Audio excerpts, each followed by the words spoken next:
Hello, it's Trekker's Delight live review. We're coming on a different night tonight. It is November 10th, and it's me, Keith F. Sheldon, joined by William Wofford as always, the skeleton crew. We're hoping to have at least one more person join us as we recap the entire season of Lower Deck Season 4. So, William, roll that beautiful beam footage.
All right, so it is November 10th, 2023 here. And first of all, I'd like to say happy Veterans Day to all those who served. It's also today the birthday of the Marine Corps, but since the Veterans Day is following on Saturday, today is the observed day.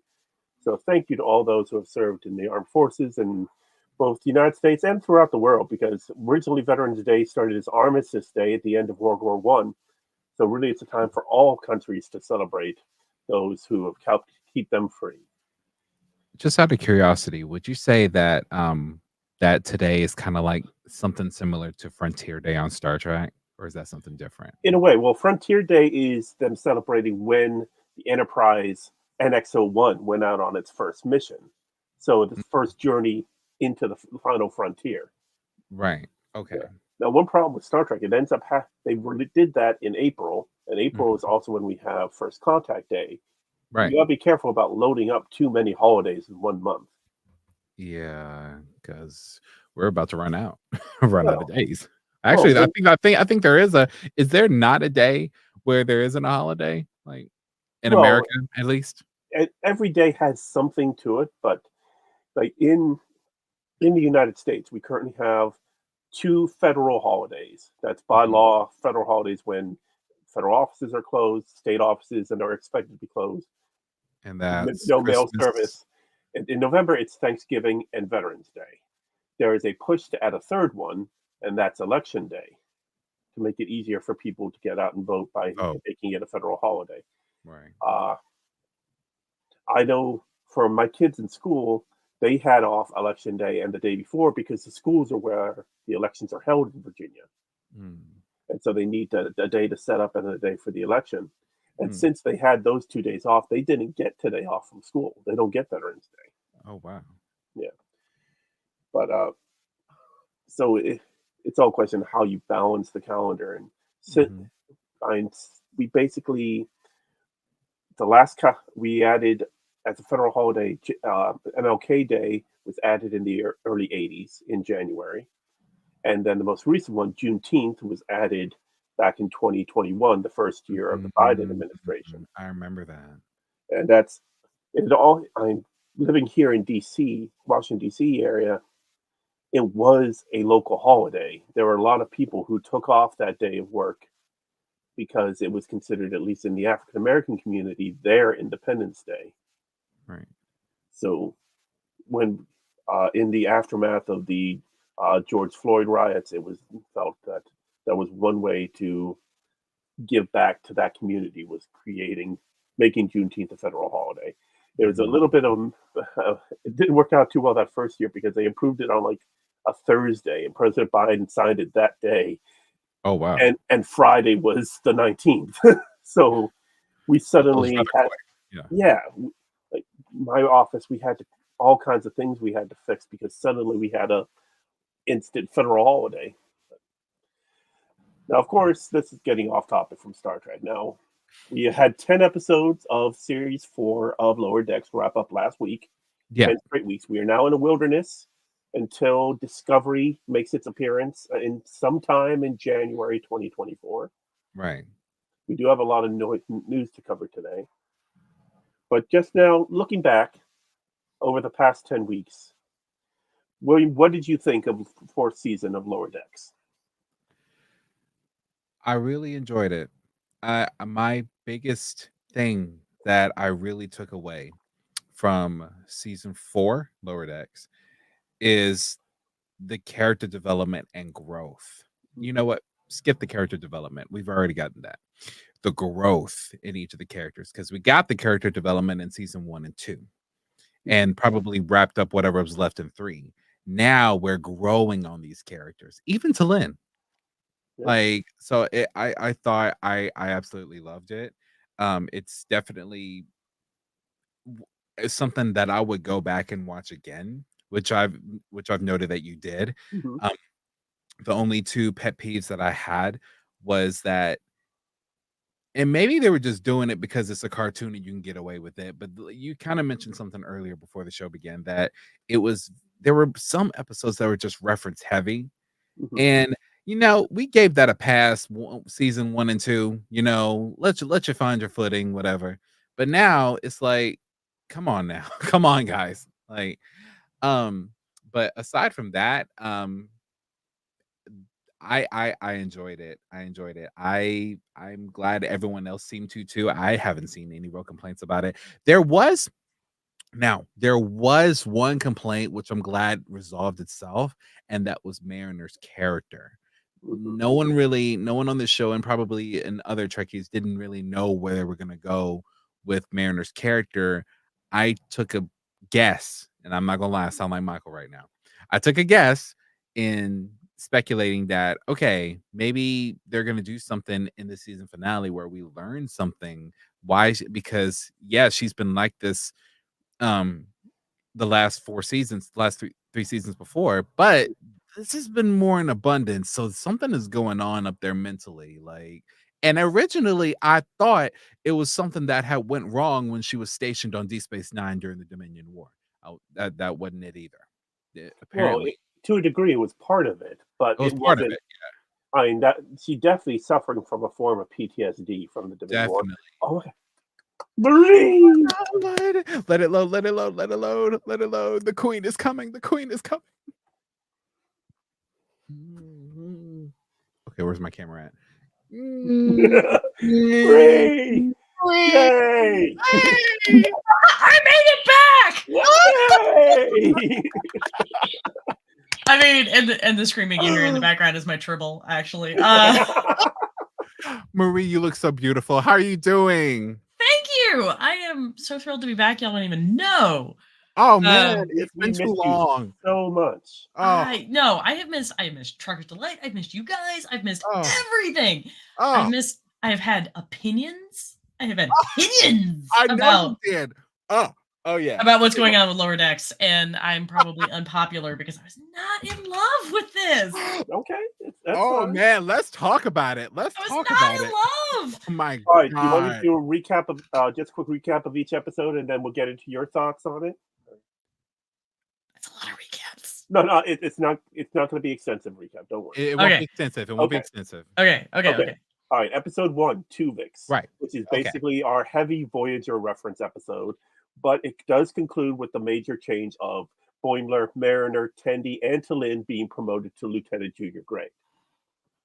Next episode, I Have No Bones Yet I Must Flee, in which Mariner is trying to sabotage her promotion, while Rutherford is trying to get his own promotion. Here, and we of course find out that he has gotten several promotions and turned them down because he didn't want to take it away from Tendi.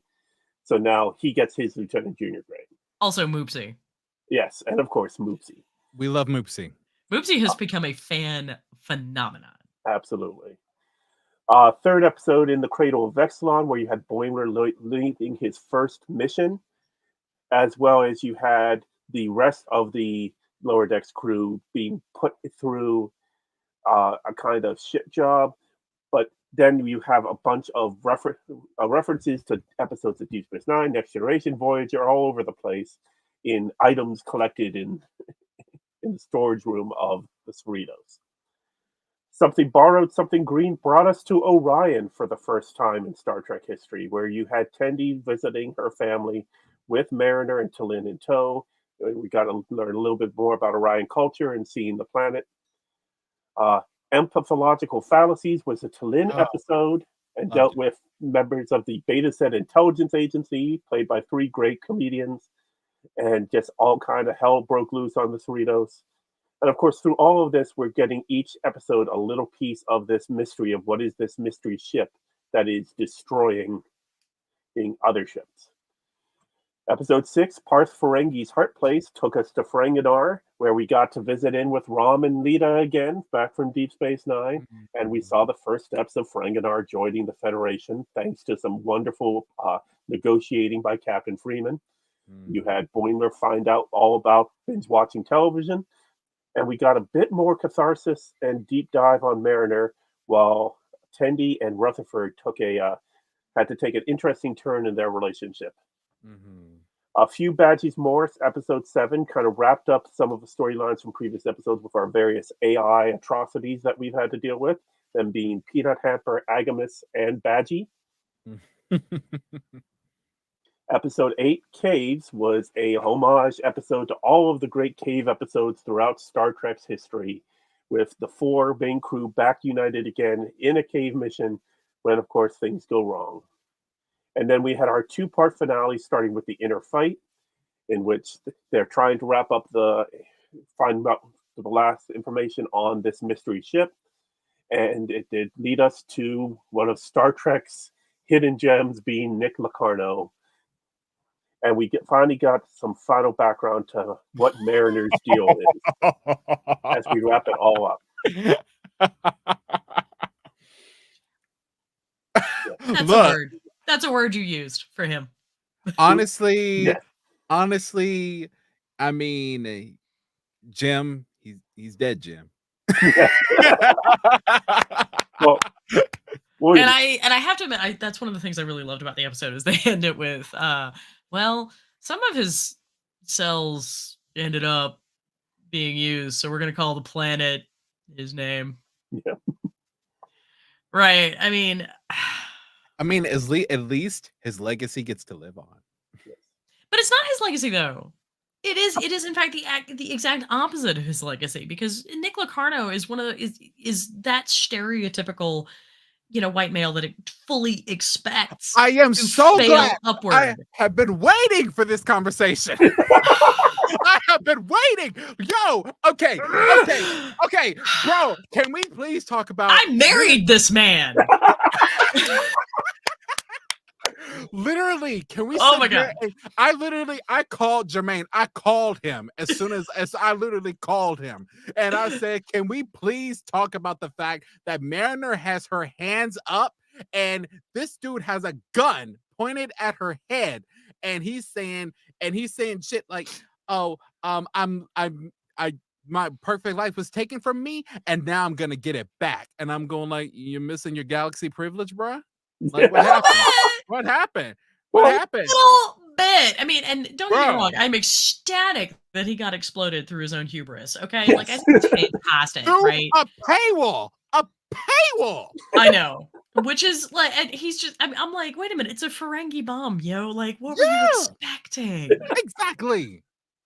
Did you think that slot was just for show, motherfucker? Like, come on, come on. No.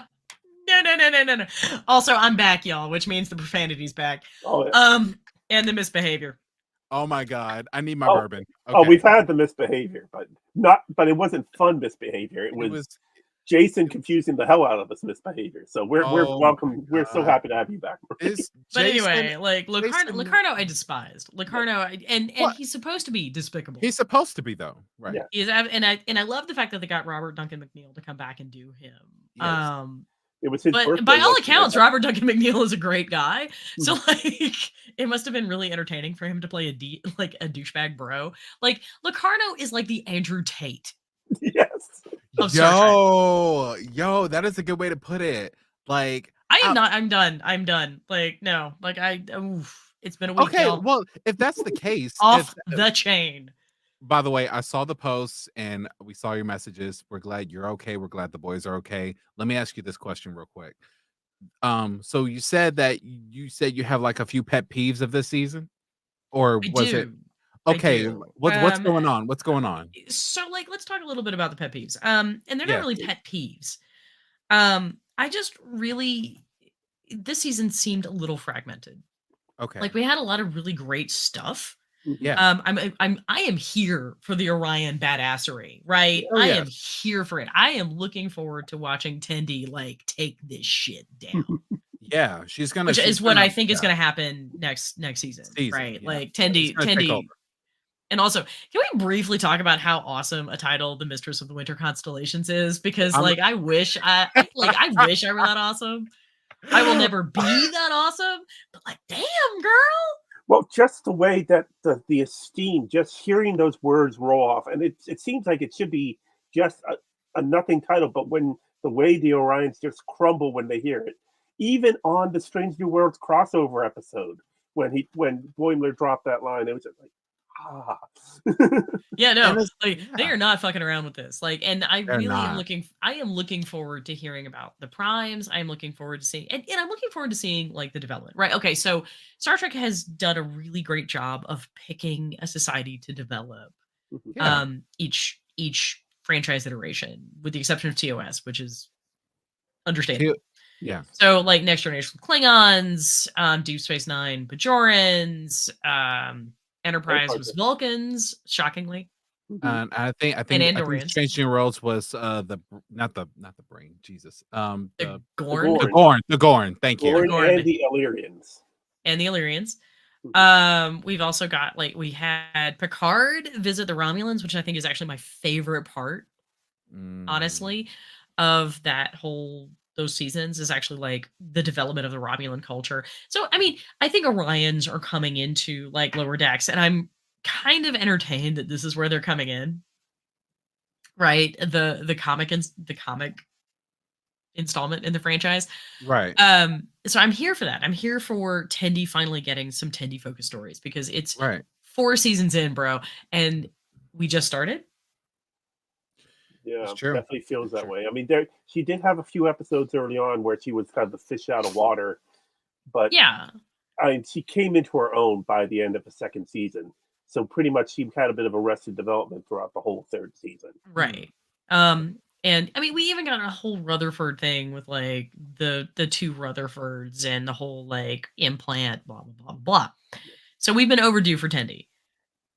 And I am super thrilled. And again, I'm super thrilled that we're doing this. Mm-hmm. Can we have a brief minute to talk about Mariner? Oh, please. Oh, yeah. This season was such it just kept on feeling like we kept on having her go through the same catharsis again and again. Yes, but it's not just the season though. Like there has been a catharsis for Mariner every fucking season. Now, don't get me wrong, Tawny Newsom's performance is on, and like it is lit, and she is killing it. And I love the fact that we have this, powerful, competent, complicated Black woman. Yes. Okay. Yes. And by the way, she's been added to the writing staff of Starfleet Academy as well. Woo! Yeah. So yeah, like I think that's really important because one of the things that, like as a person of color, like having the opportunity to be anything other than a model minority that doesn't have to be perfect, that they can have these complicated things. I think Michelle Hurd has spoken to this about how much she loves getting to play Raffi because Raffi's not perfect. Mm-hmm. Right? Raffi gets to be a person. Yep. Because and real briefly, even though we do love the representation, in the late 80s, 90s, early 2000s, it's perfect. But it's like, well, can we showcase reality without negatively stereotyping an entire people? Yeah. Right. And they did a good job with that with Raffi and with Mariner, because I was just telling Keith this literally 10 seconds before you popped on. Everyone shares your belief that they were really dragging on. The actress did fantastic, phenomenal, but they were dragging Mariner's character on through for all 4 seasons, all the way up to the last minute, as if they were going to get canceled. But like, just like, hey, we got to save this. You know, this is our gem. But gem. Well, this is the real gem. You know. Well, you know, now that I think about it. She had to deal with different things. Like the first season was her coming to terms with being, well, the first and second season were her coming to terms with being the captain's daughter. Yeah, Right. Hiding daughter. through the first season and the second season with it being known. Then Because she left the ship. at the end of the third season. Right. At the end of the second season, Captain Freeman was arrested.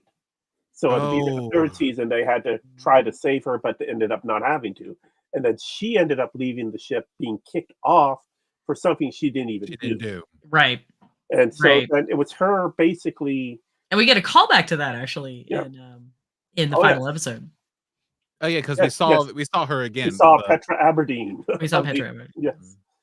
But yeah, so she basically, we saw her have to come to terms with being her daughter, her mother's daughter, and also the fact of whether she actually wanted to be in Starfleet. So we have to deal with her relationship with Sito Jackson. And I'm like, okay, I get that growth is messy and that it really is like a 2 steps forward and 1 step back kind of process. That is how I describe it in my own life.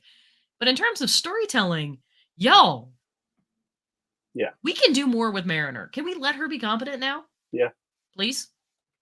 Like, she doesn't have to be nice. She doesn't have to be sweet. She doesn't have to be any of those things, which is amazing. But like, can she be competent?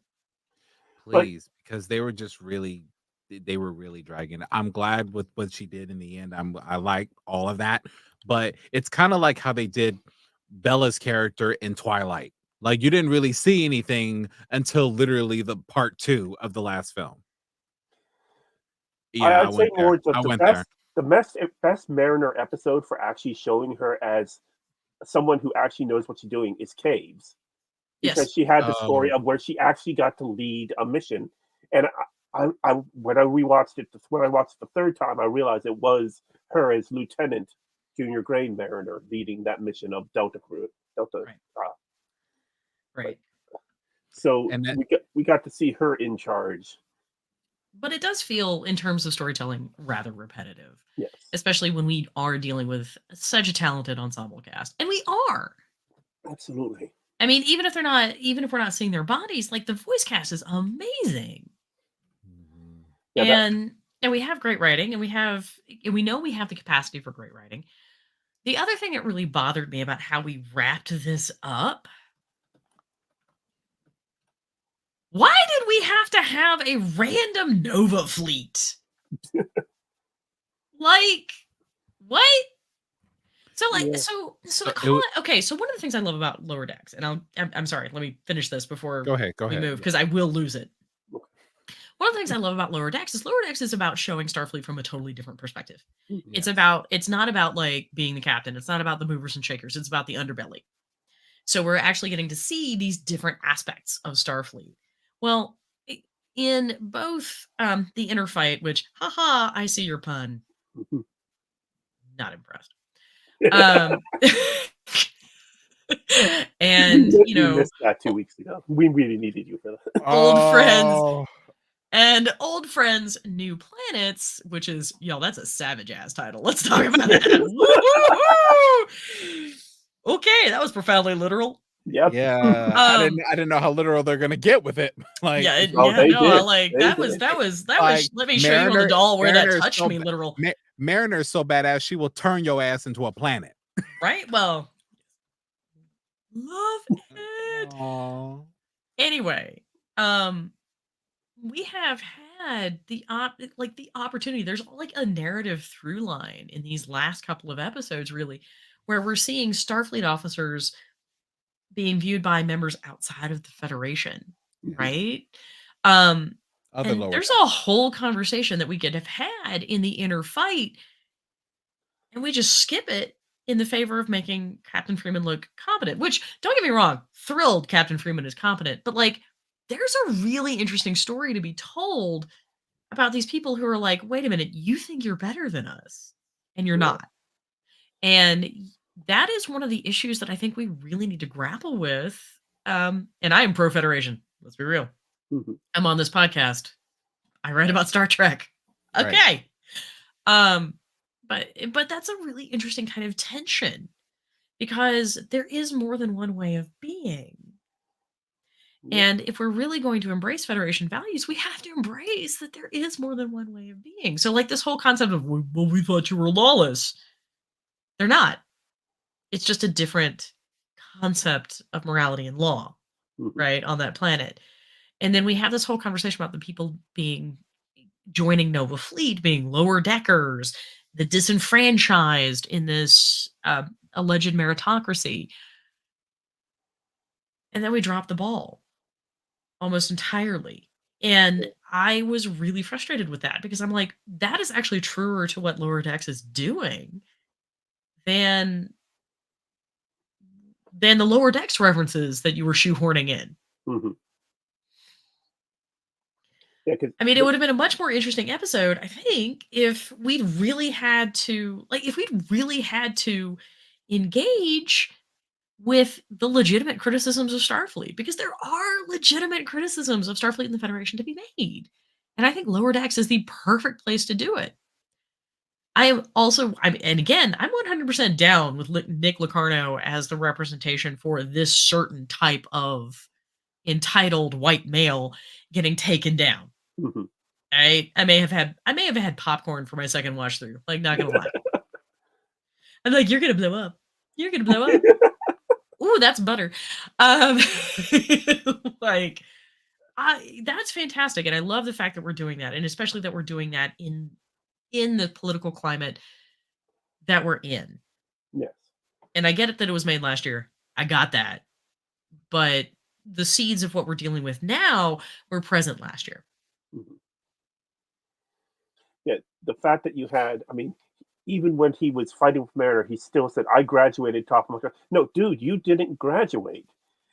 Your entitlement is such that you still felt that you graduated, even though you were kicked out. You were run out of Starfleet, and you ended up basically being Han Solo out on the outer edge of the galaxy here, and And not that even cool Han Solo.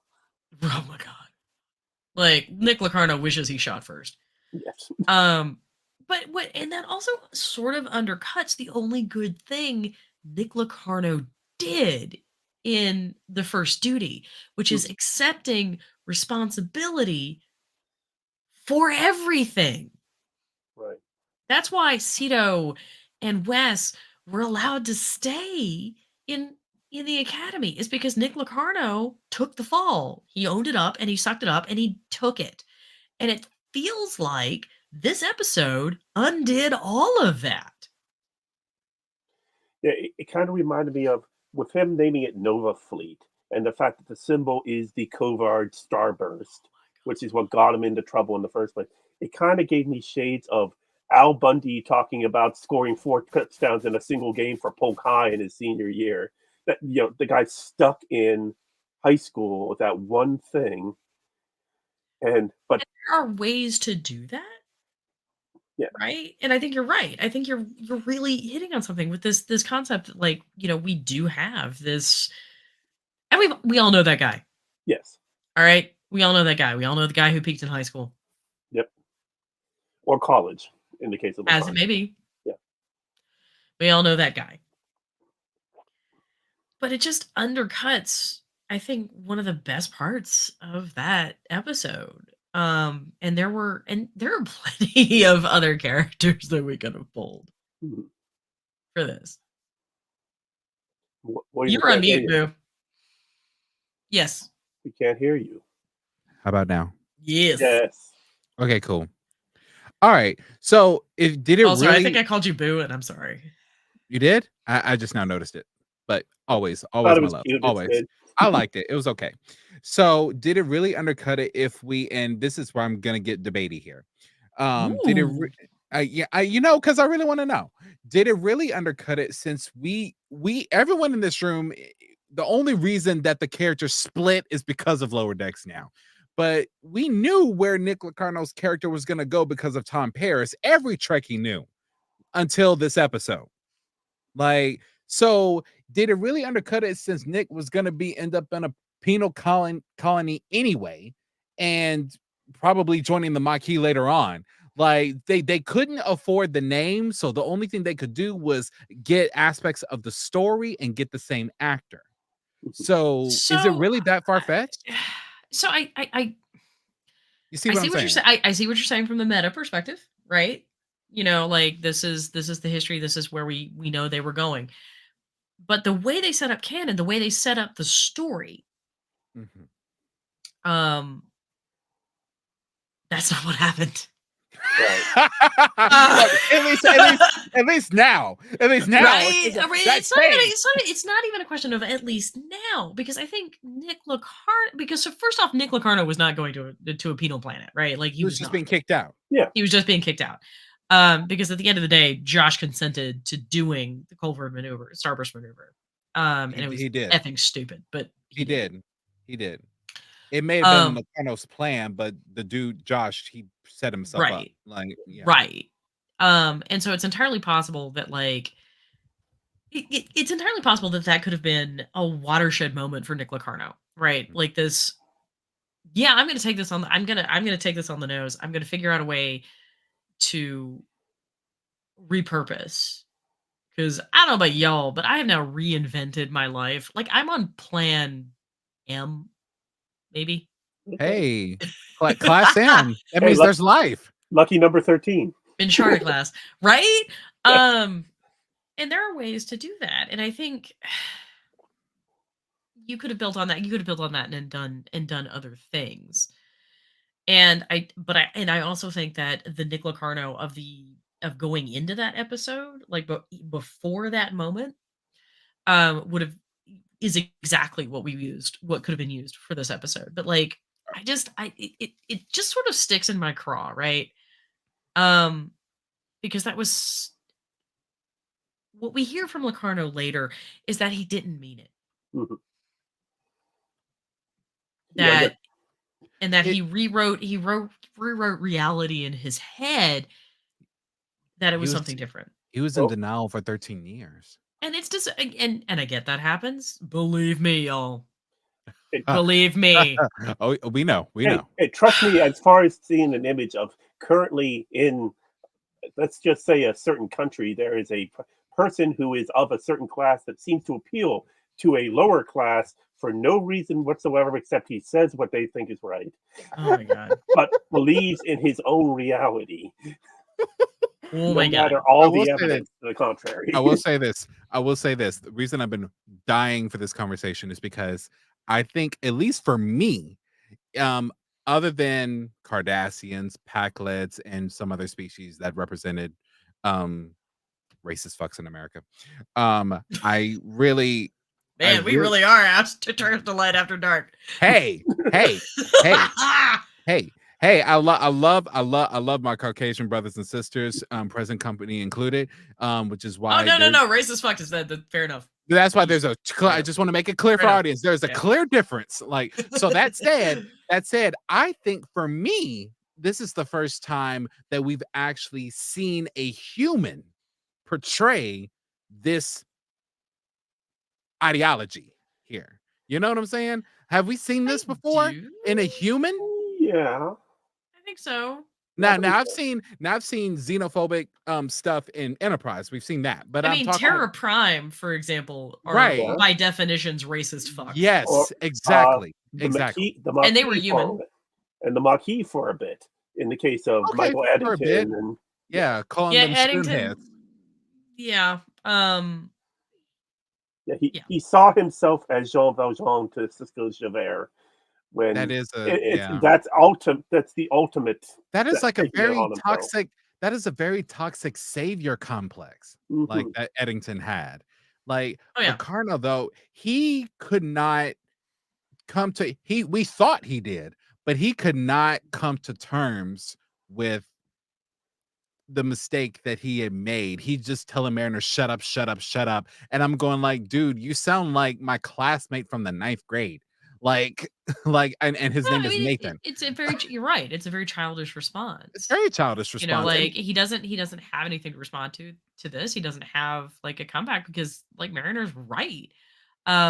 He's crazy and he's built this alternate so reality and he can't yeah. deal with it. And his inability to deal with it is what gets him killed. Hmm. So let me ask this to everyone because I might have missed something.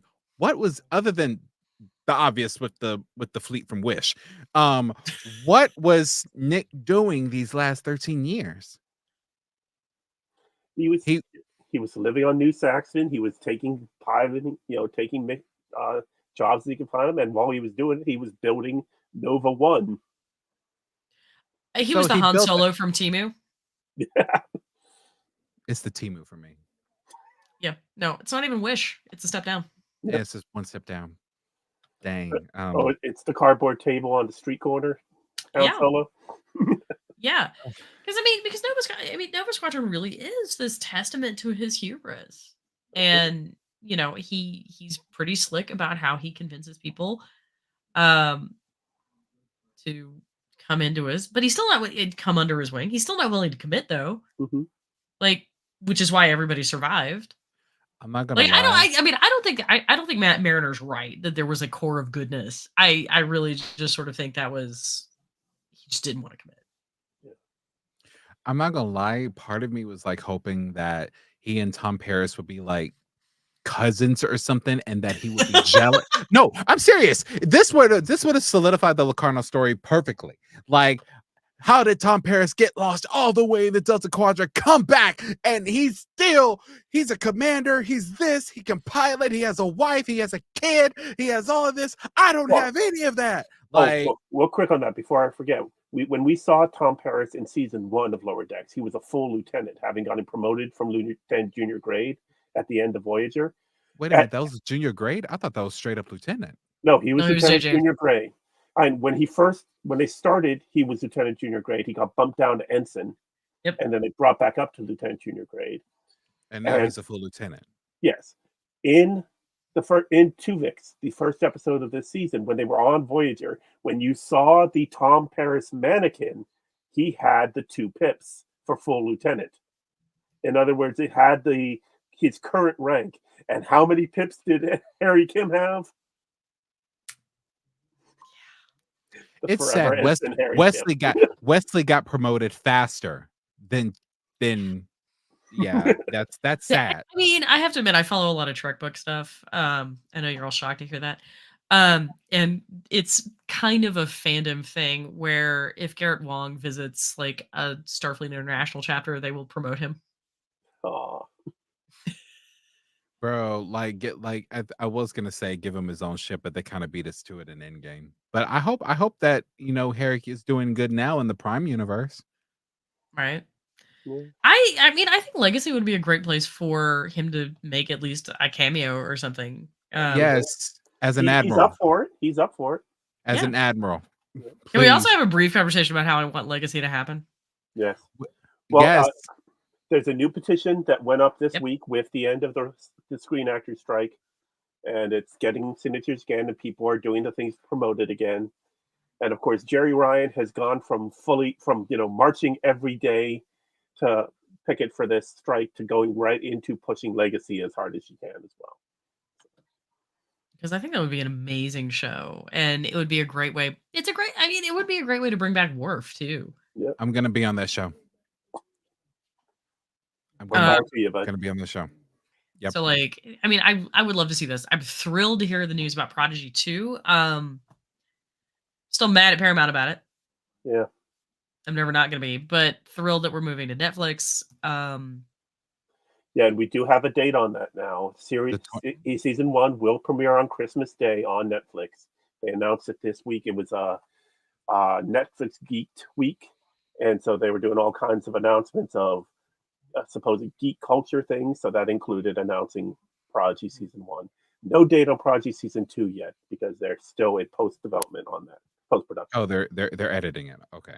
Yeah. Right. I mean, it's as a fully CGI show. I mean, it's a post is intense.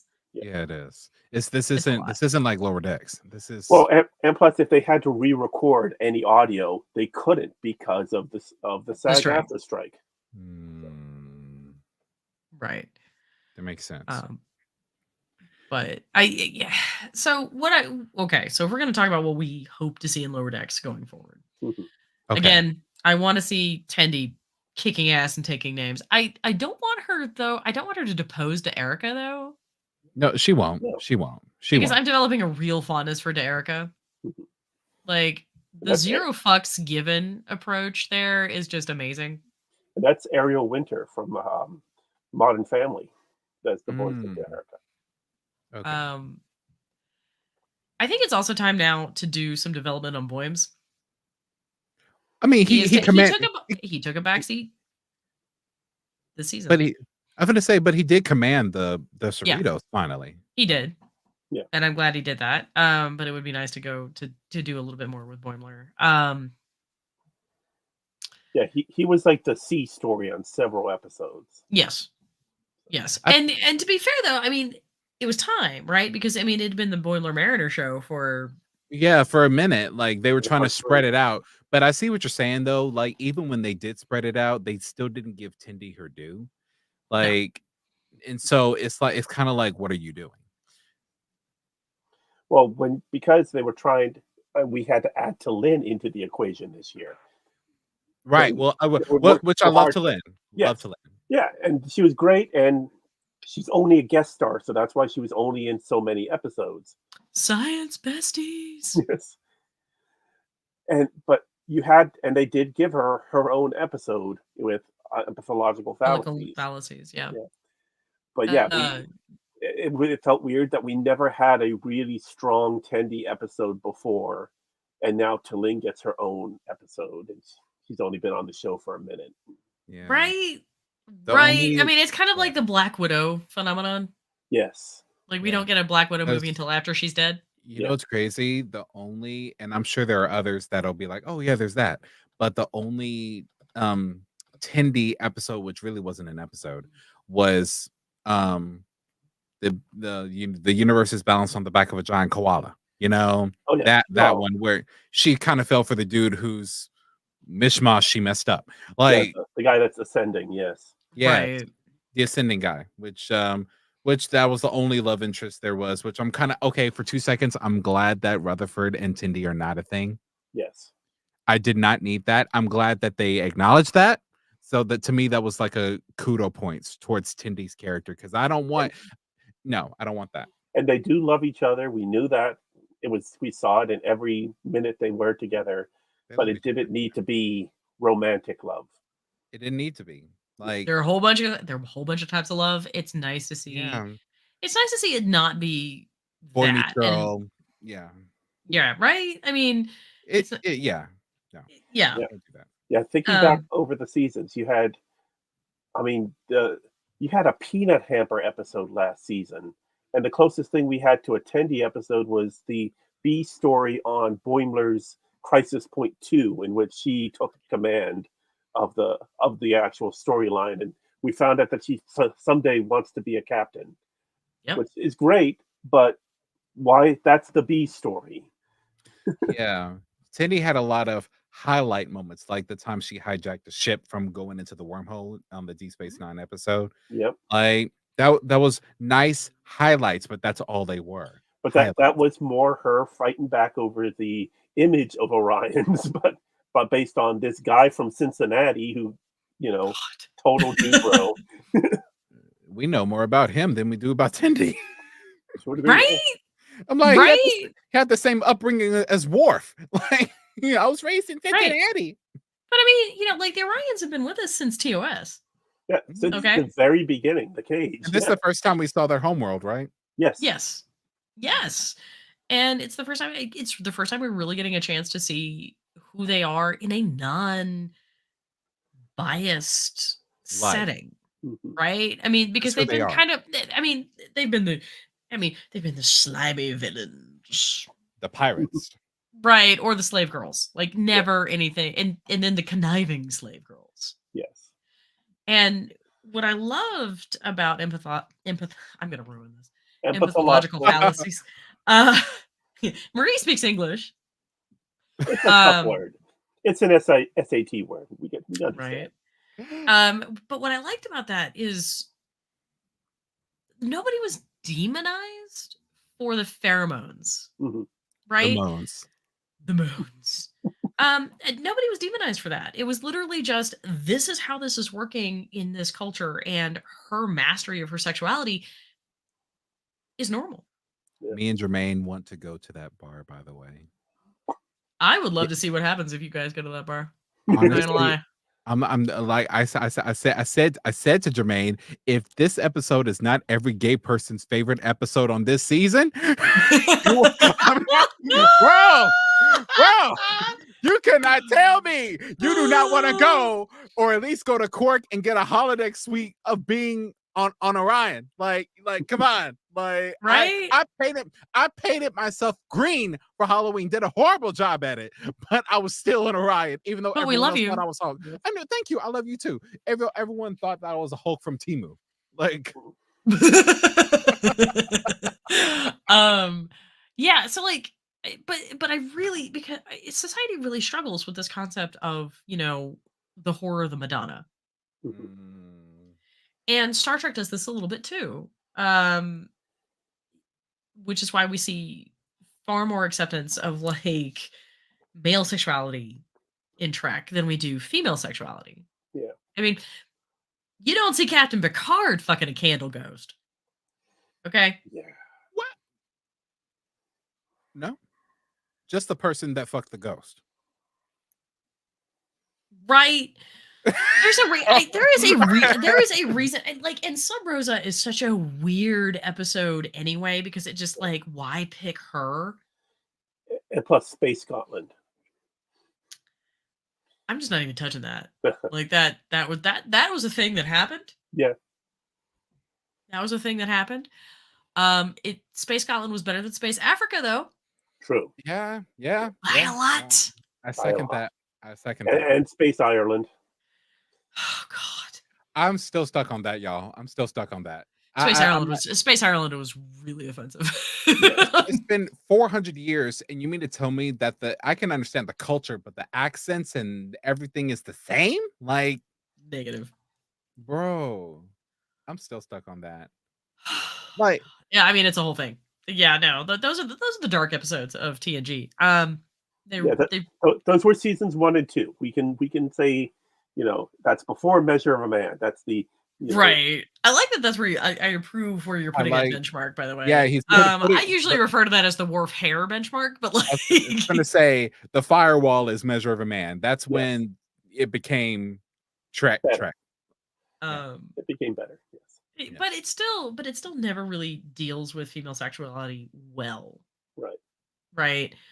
They try a little bit with the Troy Worf hookup in All Good Things. I'm glad they didn't last. Right. Well, I'm glad, that was weird. but I'm glad they joked about it in season 3. I'm glad they did. Right. So they kind of do that. They kind of do that. Okay. But I mean, yeah, I mean, think about it. Like, I mean, even on Deep Space Nine, which is really sort of the poster child for forward-looking Trek in the 90s, we get conversations with Dax about whatever she's doing, but the only actual relationship we see is her getting married, right? Like, yeah, that's where we were going. And with Kira, we have these relationships, but they either fizzle or end up dead. Yeah. /cyborgs. Oh dear. Yeah. Betty Bareil. Betty Bareil. Right. Betty Bareil. Or you pop Goo Cherry. And he abandons you to go swim in the soup. For reasons. Yeah. The fact that I know you're talking about Odo. It's like well, how do you have sex with liquid? Or does it? And the fact that there is a Star Trek trading card. How do you have I'm sex with a not gonna chick? go there. No, I can Right? see I can see how the changeling can have sex with you, but how can you have sex with it? You it, You know, we're not. th- No. this is I not understand that. I understand this is after dark, but I'm going to cut you off right there. okay, No, okay, okay. stop. You're going too far, but Welcome back. Welcome back. Welcome back. You Stop. saw where I was going. We will have this. Like, if we ever set up a Patreon, we will have this conversation on A deep Patreon. conversation. A whole deep conversation. Like And Keith will like probably bring like a water gun or something, and, like spritzes, and be like, "No, you were not allowed." no. Yeah, no, but I it's not can see the really. concern. It's not really normalized for the female characters. Right. You know, Well, Riker gets laid regularly, and it's fine. yeah. Picard has Vash, Yeah. and that doesn't work out. But that's because there's something wrong with Vash. That's very clear. Yeah. And then you had the episode where you had Troy basically being turned into a lascivious old woman, and yeah. I'm not gonna lie, that broke my heart seeing that. So let me ask this then. I mean, that broke my heart for like the bad hair and the bad dress. So is this the thing other than Troy? Is this a thing of the portrayal of women in relationships in Star Trek? Because even Captain Janeway couldn't keep, and I understand she was lost in the Delta Quadrant. I get that. To But beat your wife. right, which is I remember watching that interview, and that's why I was actually about to bring that up. I remember watching Kate Mulgrew's interview about how she had been asking, not I don't know if it was to compete with Jerry at the time when they had their feud going on, but she had been asking, A feud which was not about Jerry. yeah, please give me something that shows Janeway has a love life or some modicum of a love life. I'm not just all I understand that I'm a woman in a position of power. That's great. That's cool. But you're But expecting me to go 7 years without anything? exactly. Like humans get pawned far too. We saw on Next Generation basically Riker hooking up with whatever crew came on the doesn't ship. matter what rank they are, or what gender, gender. Yeah. And importantly, Troy never gets jealous, but the reverse is not true. True. Yeah, he got very jealous of when she was with Worf. Yep. And when she was with anybody else, yeah. Yep. Except for that one Betazoid man that was using his deals to make money. Like he was really trying to get under Riker's skin, and Riker wasn't going. Oh, the price? That dude was creepy. Yeah, he was creepy. I mean, that's because Riker knew he already won. So he the price is the price, and then like violations are on my like I will not rewatch these episodes list. I'm not gonna lie, but they it kind of okay. I'm glad like it's coming up. I'm skip coming up. I mean, yeah, because in a way, I'm only going to say this, then we can move past it. I'm glad that the violations episode is there because it kind of shows you what would rape look like 400 years in the future. Like every Troy episode up until the last season. It's just weird to think that all of 90s Trek had one character on each show that had to suffer. And in TNG, it was Troy. Deep Space Nine, it was O'Brien. Voyager, it was Kim. Yeah. Enterprise, it was Trip. Kim freaking died. I would actually argue with that. I would argue because I think Hoshi gets dumped on more often than Trip does. I mean, because everybody at least respects what Trip does. I'm not gonna lie. They don't care. They look at Hoshi and they're like, "Why can't you figure out this incredibly complex and unknown language in like 2 seconds?" This is very interesting because I can get behind Hoshi having the most horrible death, but I think what's her name? T'Pol suffered the most, in my opinion. Yeah, but she had some positive episodes. Well, she had positive. Well, I'm not talking about as far as character development. I'm talking about actual. She's like really suffering. Like she's and this. She has an entire episode where she is being mentally groomed by a telepath, and she's telling everybody about it, and they're like, "Oh no, there's something wrong with you." Yeah, That's part of why I hate season 3 of Enterprise. That They shut episode was it down. so We did do an so episode bad. on that. Yeah. We did. I And remember. because that episode infuriates me. Because Yeah. because again, one of the best things about TNG, and I will just hands down, Okay. is the one where like Troy is having nightmares about one moon circles another, Yeah. right? Nobody calls her nuts. They try to figure out what's going on in her brain because they're like, we know you're sane, we know you're cool. So let's figure this out and help you and support you. In Enterprise, it's like they literally have Scott Bakula do everything shy of patting her on the head and sending her home with a cookie. I'm glad you brought that up because it was before Year of Hell season, but they helped Kess when she was backwards going through time, and each version of Voyager didn't even question it, and they just said, "Okay, how can we help you?" Right? And I get that, and I get that Enterprise is in like a phase of space exploration where they haven't quite embraced that space is weird yet. But I don't think that's what was going on with Linda Park. I don't. I think I think it was because this was Berman's baby. Yeah, absolutely. Well, look, everything about how women are presented on that show. T'Pol in the skin tight catsuit. Oh, and the decontamination gel. Yes. Wait. That brings it back to my original question. Aside from Troy, who has a stable relationship or a stable sex life that is a female in Star Trek? Keiko. Do they though? Because like Miles tends to disappear for large swaths of time. She disappears. And also Keiko. Yeah. I mean, she Dax disappears. did. I mean, we assume Dax did.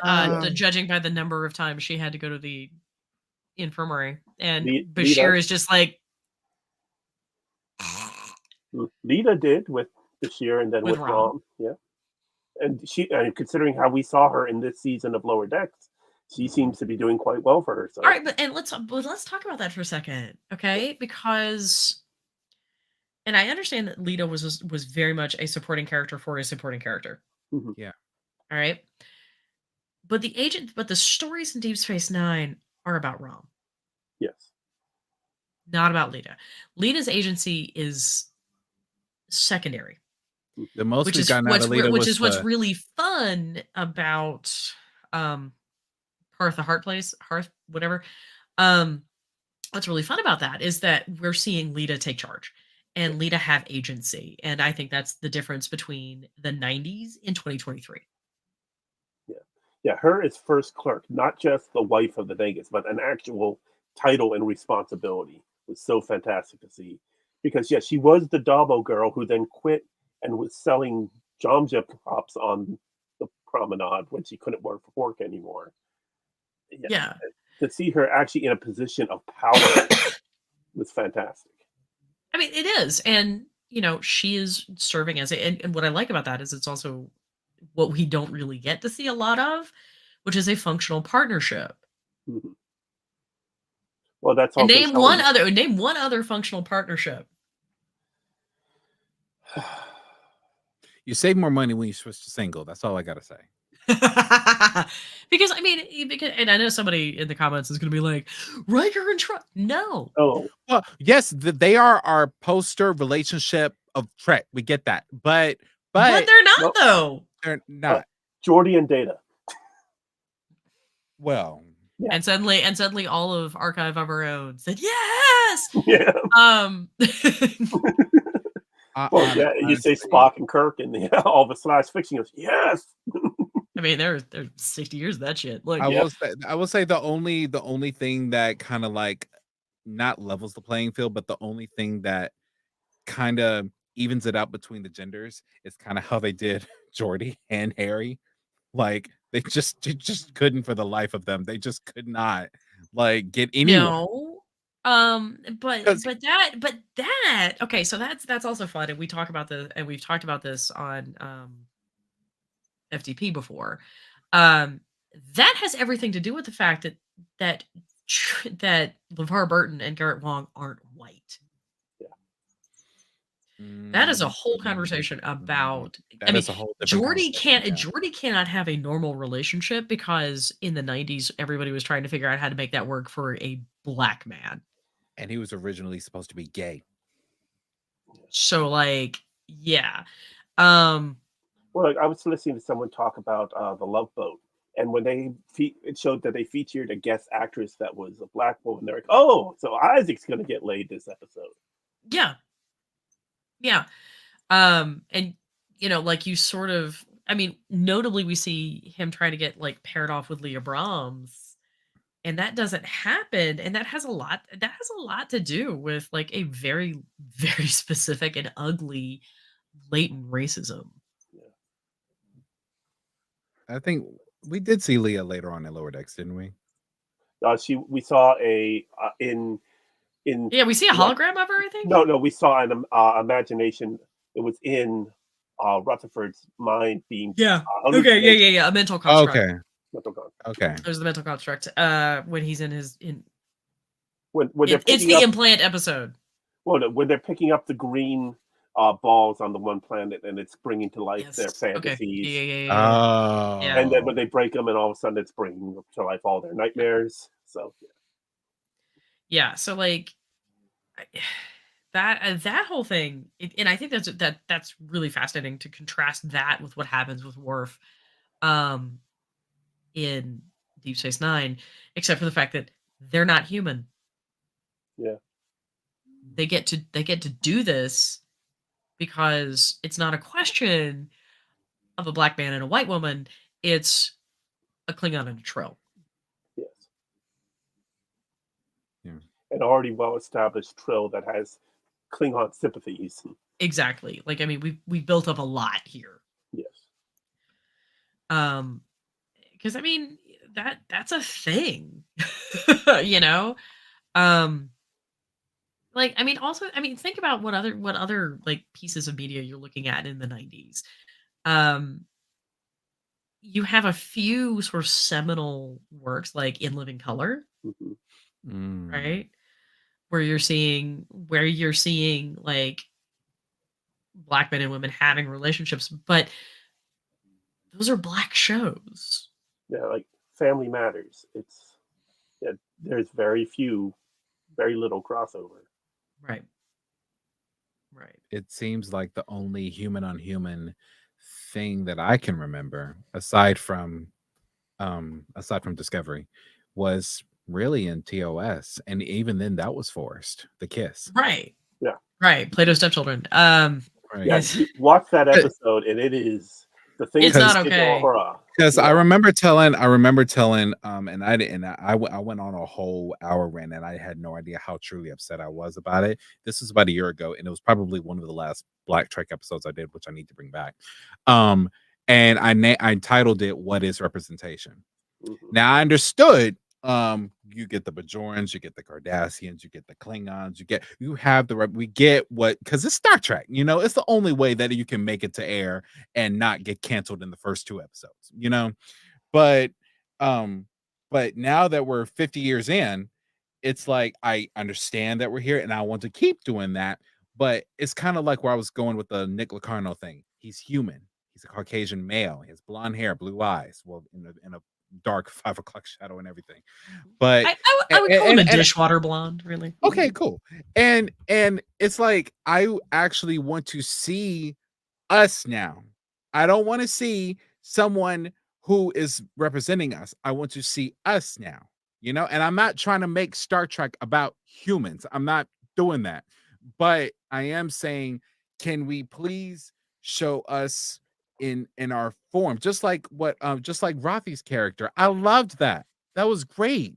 Like, and to see her love interest with Seven, a little out of pocket for me, but you know, hey, it worked out. Like, but I mean, I'm sorry, it was a little sudden. It was a little sudden. What's funny is all the negative we got on that. Like, people go, "Oh, fine, we have a black woman in Trek, and of course she's high on drugs," and then people mad that they had the relationship, and then the fact that the relationship was downplayed in season 3 had some people calling season 3 of Picard the worst season of Star Trek for gay and lesbian issues.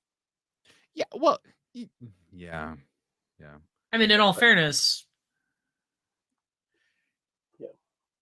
Yes, but make room for but Yes, look, here's and. my thing. Yes. Here's my thing. If you're gonna take something away, make up for something. The way I see it, the Enterprise D made up for all of that. All right. Like, Okay. just because you didn't get D on this side, just because you didn't get some D on this side does not mean you can't get it on this side. Like, I would literally actually point out that it's the lack of D that made that relationship work. I mean, and you know, Jacote's out of the picture now, so I mean, As he God. should be. As he honestly, should be. honestly, because I don't know how many lesbians have came to me and said there was this one guy, he didn't know he made me gay. I was like, so in this case, Jacote, his eagles weren't flapping. So y'all, we are 5 minutes over, and this is what happens when the queen comes back. And we are glad you're okay. We're glad the boys are okay. And you know, It's just been a minute. It's just been a minute. It's just been a minute. It's just been a brief minute. Last time I saw you was like what, the end of September, I think. Yeah. Right after Comic-Con. There's a whole and then life intervened in a major But yeah. You look beautiful. Yes. Thankfully, you're here tonight. We missed you. I am thrilled to be here. I am glad to be back. I am glad that my spot has been kept warm.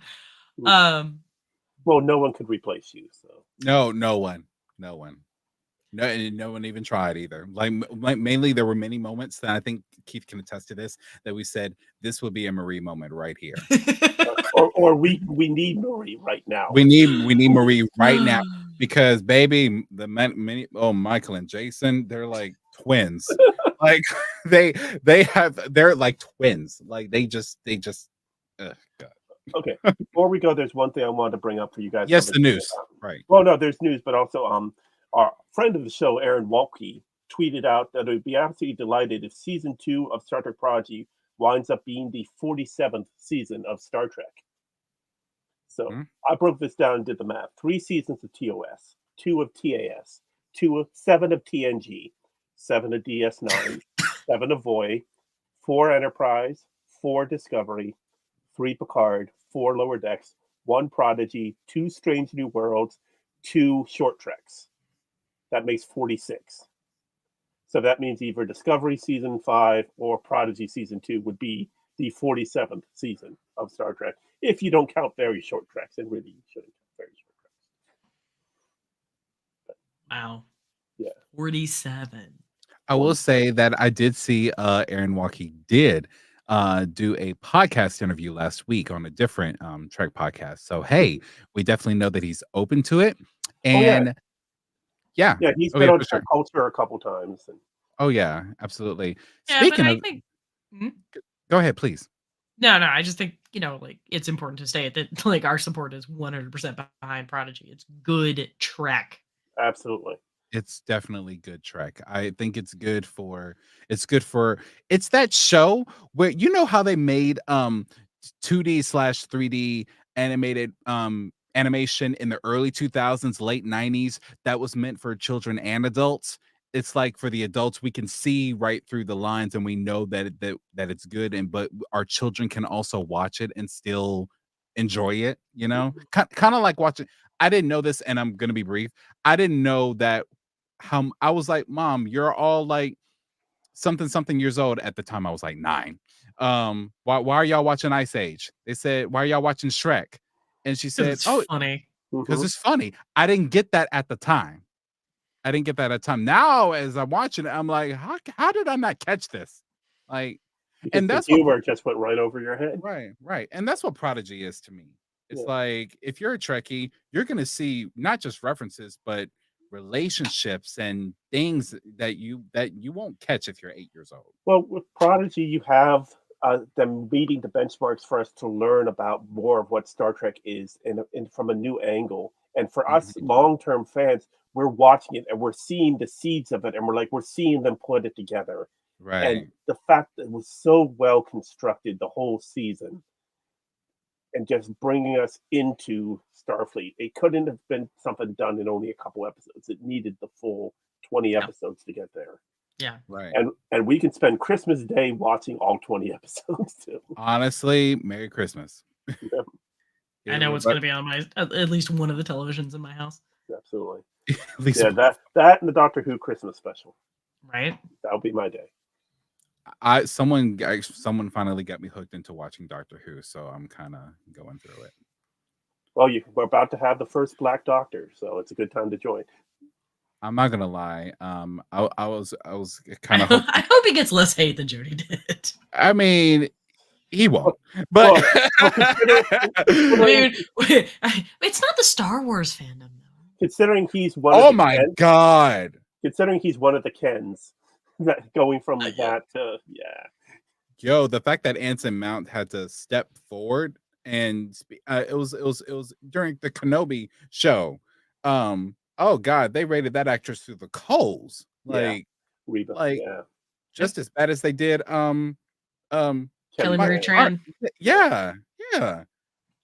But anyway, 10 minutes in, this is great. Also, be mindful, guys. This is the last time you will see this intro and this outro because we're having a new one for our 2-year anniversary coming out. Oh my God! Oh my God!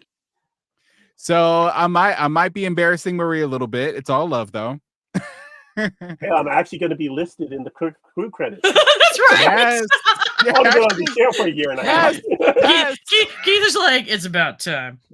Honestly, because I'm sitting here going like, low key, what Keith is really saying as he's bringing up Harry Kim is, William, come on, hurry up. Like, that's it. I am Harry Kim of the Trekkers Delight podcast. Right.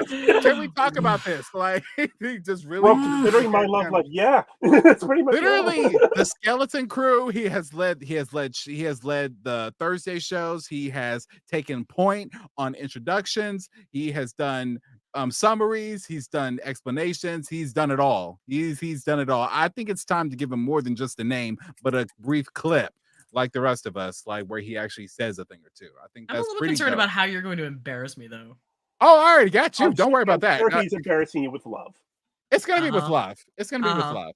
Yeah. Okay. Remember to like and share. Leave your comments below what you thought of this season of Lower Decks and what you think is going to happen in season 5, which is now in development now that the SAG-AFTRA strike is finished.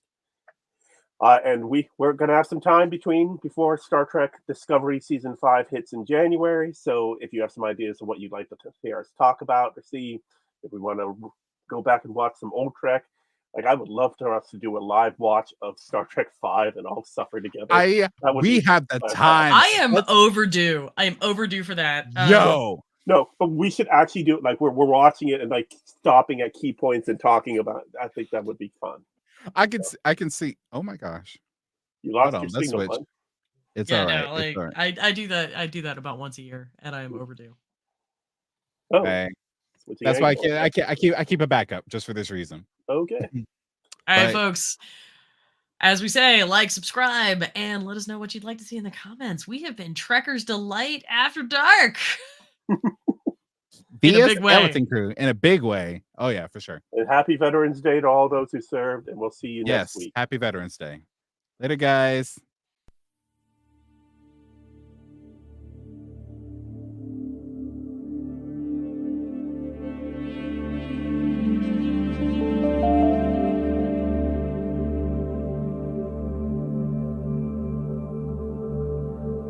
Yeah, absolutely. Yeah, I'm not gonna ever say it on the internet. Yeah, never. I'm sorry. Wait. There was a shadow of a church. Okay. What? William has questionable ideas about what he puts. William has questionable ideas about what he puts on the internet. Oh, I remember that episode. I remember that episode. Yeah.